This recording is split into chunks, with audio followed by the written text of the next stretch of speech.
Welcome to Ultimate 8-Man, the ultimate destination for everything 8-man football, where the field is smaller, the action is faster, and the passion runs deep.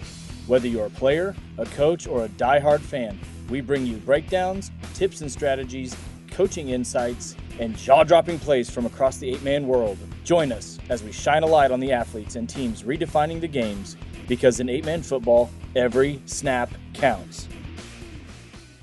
What's up, football heads? We're back here at Ultimate 8-Man, and we are going to talk about sweep, outside zone, toss, whatever you want to call it, and the blocking schemes that go with it, and how to put your guys in position to be successful and utilize angles to your advantage as opposed to the defense's advantage. So I hope you enjoy this one. We're winding down our offensive series here on the Chalk Talk, so hopefully you get something out of this. Let's go! All right, sweep right or toss right, however you want to call it, is a pretty straightforward play that you utilize rules with so you can run it versus any defense.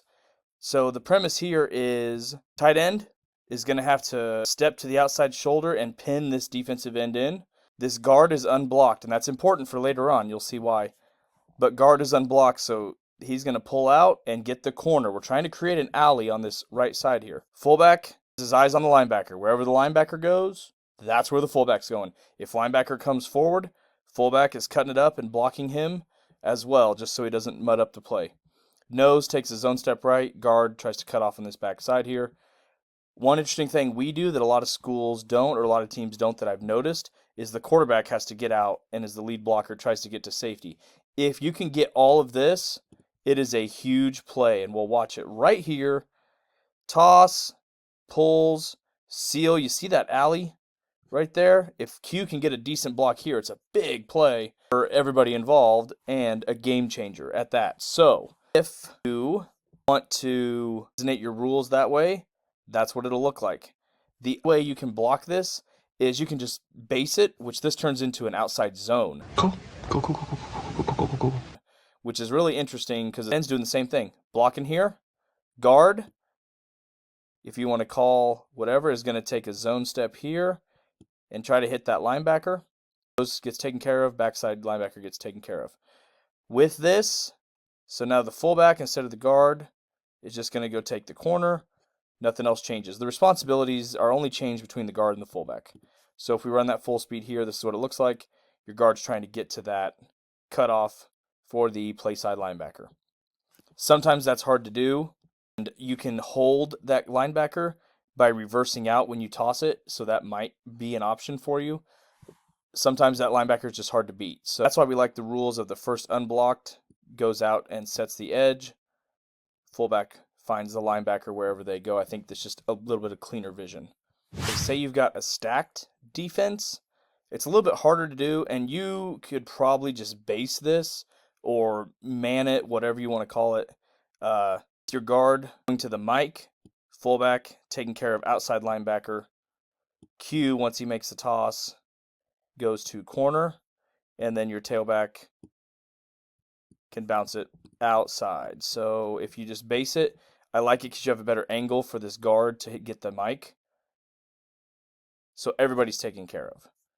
If you wanted to utilize your rules, you still could.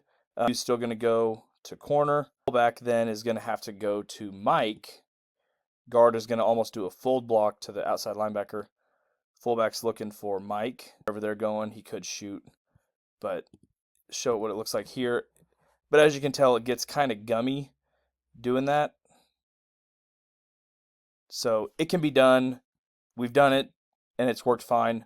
But understand that's not probably the easiest play, I guess, for your kids to understand. Counter off of this is pretty interesting. You can treat this as a toss where, especially you have a natural alley here, everybody widens out. You would double to this mic. Your tight end could probably just base block. And actually, if you wanted to, you could influence him out here. And if that D end is good, he'll step. And then your fullback is going to go up through the hole right away and kick that linebacker out. Q is probably going to follow and do the same thing up to the corner.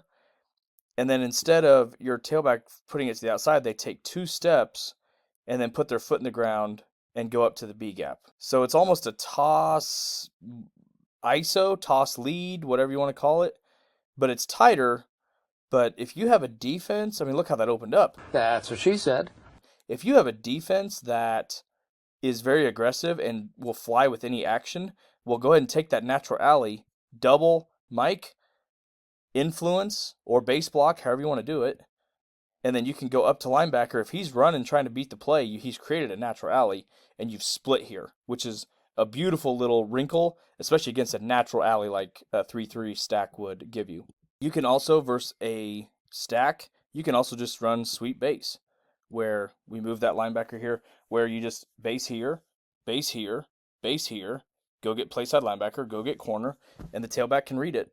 And if he does it right and reads it correctly, we sweep, he presses, and then cuts. And that's something important I want to tell you. When you run this, you tell your tailback to press the sideline and then cut and anticipate that cut, put his foot in the ground and go just like an outside zone.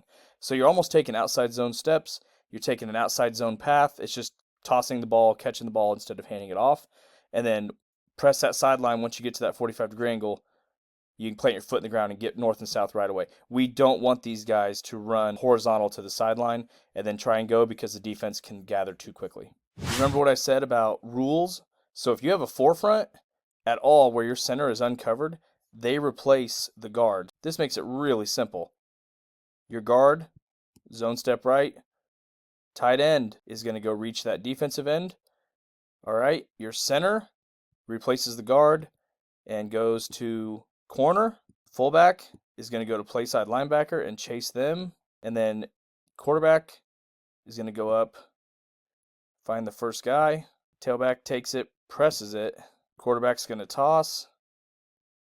Go find the first guy that shows. Tailback presses, presses, presses. Once he anticipates, put that foot in the ground. Follow your blockers and see ya. So that's what it looks like here. It is a tough block for that tight end. Real tough block, but you can see you get number advantage real quickly versus a forefront. 4-2, 4-1, doesn't matter. If this D end is way outside, they're wide, and that's just a hard block to get to, your tight end can block him out, definitely take him where they want to go, and then tailback will just cut it up a little bit sooner, so that could happen. Or you could do that little toss lead, toss ISO wrinkle. So if this guy was really wide, you could do that, double, take care of everything. Center still goes and takes care of corner. Quarterback's leading up, trying to find first guy. Definitely a possibility. We've had some success with that play as well versus 3 fronts and 4 fronts. If your quarterback's an athlete and you like to spread it out, go ahead, don't make it complicated. Base, base, base, base, take outside zone steps, climb to that second level, seal, fullback replaces the quarterback as the blocker, and quarterback has the ball instead. You've pulled that corner out already. Like I said, don't make it harder than it has to be. Okay, if you want to have a little fun, you can almost 11-man style pin and pull this guy, and you can either just shorten up condense the split, or you could motion him, it doesn't matter. Crack or pin this guy down, replace, tight end arcs out, guard will then go take the safety and be the lead blocker, and your fullback is going to take the linebacker just because if that linebacker shoots and blitzes, the fullback can adjust on the fly. But for right now, we're just going to seal him. Q takes off and goes. This is a fun little play that you can utilize if you want to just kind of screw with the other team. See how we get guys in space, blockers in space. You get guys moving. It's really, really something that is a lot of fun, and the kids enjoy it. You could do an 11-man style buck sweep, where if you're uncovered, your rule is if you're uncovered, you pull, and you're going and finding closest guard would be the kick out, backside guard would be the cleanup, and it would look something like this. Another just fun little wrinkle you could add to it. If this was one of your main plays, you could definitely get a little creative with it, as you can see. And the last thing we're going to talk about is one of my favorite plays is a jet sweep or a little pop pass with one of your fast guys. So you motion them up, you formation them out. This is versus 3-2, but you formation them out, you put them in motion to get a running start, and then snap the ball about here, fullback, has to massive block on this defensive end, but you can catch guys on a full speed if you got a fast guy. Unless these guys are over rotating, safety's moving to the spot to try to beat him there. Could be a huge play and a really real momentum shifter. And also the other thing, if you have a safety that's cheating pre-snap and corners cheating pre-snap, you just fake the pop pass and you do a little quick leak by the X, but that's for another day. I'll show you what this looks like.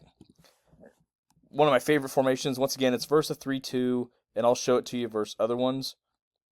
Fullback's obviously going to get there a little quicker, but just a simple pop pass. And the reason you pop pass, you do a little short toss, is because it's a forward pass, and if the guy drops it, it is an incomplete pass, ball's dead.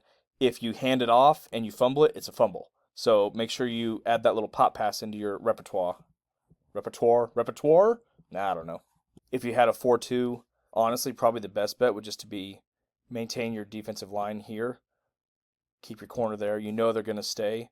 And then you can just run regular sweep. Toss sweep is a big play waiting to happen, and it can really be a momentum changer for a game, and you can do a lot of stuff off of it. Really love it. We use it a lot when I coached, so hope you got something out of it. Hope you learned something from it. Hopefully it made sense to you. Like and subscribe if you want to get more content, and tell me what you're interested in doing. I think we'll do a defensive Chalk Talk series next. You serious, Clark? Catch you guys on the flip side.